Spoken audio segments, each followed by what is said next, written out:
پر مولا علی سے کسی نے پوچھا کہ علی آپ کی راتیں کیسی گزرتی تھی؟ آپ نے کہا میں رات کو سوتا ہی نہیں تھا۔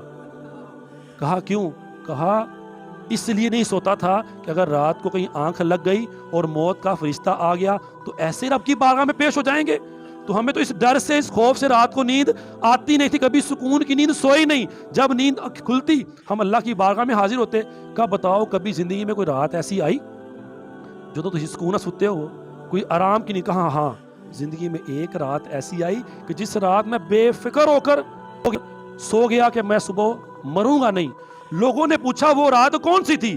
کہا وہ رات حضور کی ہجرت کی رات تھی، جس رات حضور نے مجھے اپنا بستر دیا میں اس پہ چادر اوڑھ کے سو گیا۔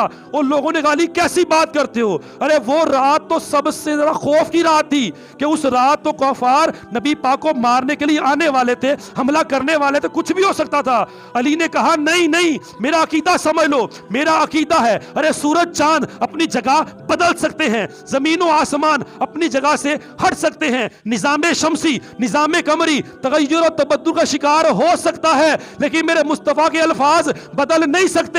جب مصطفیٰ نے کہہ دیا علی رات کو سو جانا، صبح اٹھو گے اور لوگوں کی امانتیں واپس دے کر تم مدینے آؤ گے، تو آپ فرماتے مجھے یقین ہو گیا آج رات میں مروں گا نہیں، بلکہ آج رات کیا میں صبح امانتیں دے کے مدینے بھی جاؤں گا۔ یہ ہے ان کا یقین، یہ ہے ان کا ایمان، یہ ہے ان کا عقیدہ کہ میرے نبی نے جو کہہ دیا وہ ہو کر رہے گا۔ تو کہتے ہیں اس رات مجھے سکون کی نیند آئی۔ یہ ہے محبت اور یہ ہے اطاعت کہ نبی کے الفاظ پہ ایسا یقین کہ جو نبی نے کہہ دیا سچا ہے۔ اور میرے نبی کے غلاموں آج 1400 سال کے بعد بھی میرے نبی کے الفاظ اسی طرح ہیں، میرے نبی نے جو کہہ دیا وہ سچ ہے۔